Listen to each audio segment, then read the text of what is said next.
এদিকে বেলডাঙ্গায় যে নৈরাজ্যের ঘটনা ঘটেছে সেই ঘটনায় আরো 5 জনকে গ্রেফতার করেছে পুলিশ।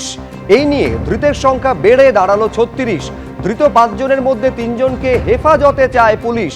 ঝাড়খণ্ডে পরিযায়ী শ্রমিকের মৃত্যুতে দুদিন ধরে তাণ্ডব চলে বেলডাঙ্গায়।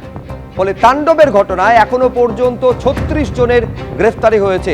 প্রথমে আপনারা জানেন 30 জনকে গ্রেফতার করা হয়েছিল, গতকাল গ্রেফতার করা হয়েছিল 1 জনকে এবং আজকে আরো 5 জনকে গ্রেফতার করা হয়েছে। মোট ধৃতের সংখ্যা বেড়ে দাঁড়ালো 36।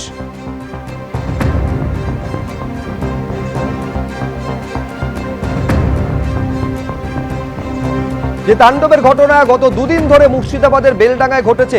মূল বিষয় ছিল যে মুর্শিদাবাদের বাসিন্দা, বেলডাঙ্গার বাসিন্দা এক পরিযায়ী শ্রমিক ঝাড়খণ্ডে তার রহস্য মৃত্যুর ঘটনা। সেই ঘটনাকে সামনে রেখে তাণ্ডব চলেছিল গত দুদিনে। শুক্রবার এবং শনিবার জানিয়ে আজকে কলকাতা হাইকোর্ট উদ্বেগ প্রকাশ করেছে।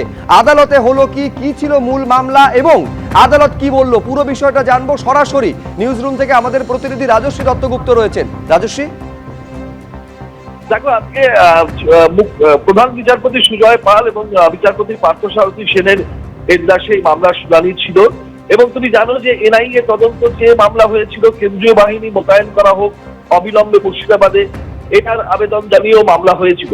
এই দুটো প্রেক্ষাপটে মূলত যেটা প্রধান বিচারপতির বেঞ্চ জানালো আজকে তাদের নির্দেশে, যে হাইকোর্ট মুর্শিদাবাদে যে ধারাবাহিক হিংসার ঘটনা ঘটছে তা নিয়ে রীতিমতন উদ্বিগ্ন। সাধারণ মানুষের জীবন এবং সম্পত্তির সুরক্ষা, এইটাই নিয়েই চিন্তিত হাইকোর্ট। এটা প্রধান বিচারপতি তার মন্তব্যে বলেছেন। এবং শুধু তাই নয়, তারা বলেছেন যে মুর্শিদাবাদ জেলার পুলিশ সুপার এবং জেলা শাসককে এলাকার মানুষের জীবন এবং সম্পত্তির সুরক্ষাকে নিশ্চিত করতে হবে।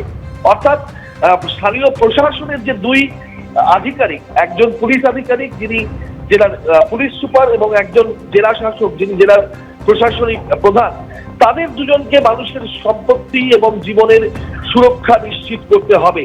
কারণ হাইকোর্ট অত্যন্ত উদ্বিগ্ন যে মুর্শিদাবাদে ধারাবাহিক হিংসার ঘটনা চলছে।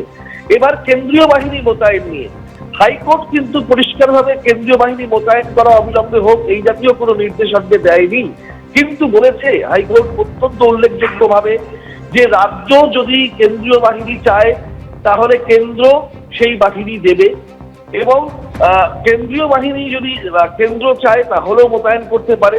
এবং মুর্শিদাবাদে যে কেন্দ্রীয় বাহিনী রয়েছে এখন, সেই বাহিনীকেও কিন্তু অবিলম্বে সেখানে মোতায়েন করা যেতে পারে। পরিস্থিতি রাজ্য এবং কেন্দ্র তারা উভয় পক্ষ আলোচনা করে তাদের প্রয়োজন মতন সেই পদক্ষেপ করবে। এনআইএ তদন্তের ক্ষেত্রেও কিন্তু হাইকোর্টের নির্দেশ যে কেন্দ্র যদি চায় তাহলে এনআইএ তদন্তের নির্দেশ দিতে পারে। অর্থাৎ স্বরাষ্ট্র মন্ত্রকের উপরে সেই বিষয়টা হাইকোর্ট ছেড়ে দিয়েছে যে যদি মনে করে কেন্দ্রীয় সরকার যে এনআইএ তদন্ত হওয়া উচিত মুর্শিদাবাদে যে ঘটনা ঘটেছে বেলডাঙ্গায়, তাহলে সেক্ষেত্রে কেন্দ্র এনআইএ তদন্তের নির্দেশ দিতে পারে। তবে সব থেকে সার্বিকভাবে যেটা আজকে প্রধান বিচারপতির বেঞ্চের নির্দেশ এবং তাদের উদ্বেগ, সেটা হচ্ছে মানুষের, সাধারণ মানুষের জীবন এবং সম্পত্তি, তাদের সুরক্ষা, সেইটাকে নিশ্চিত করা অত্যন্ত জরুরি। সাধারণ মানুষ যাতে ভয়ে পেয়ে তাদের জীবন তাদের রক্ষিত হয়, তাদের সম্পত্তির সুরক্ষা নিশ্চিত হয়, সেইটাকে আগে সব দিক থেকে দেখতে হবে। তার জন্য কেন্দ্রীয় বাহিনী মোতায়েন করতে হলে রাজ্য কেন্দ্র কথা বলে তার যা প্রয়োজন সেই মতন পদক্ষেপ করুক।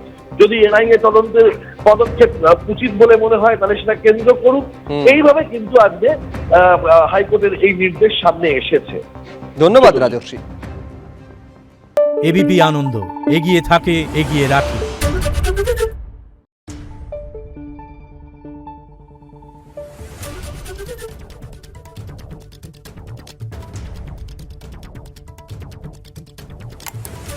Thank you.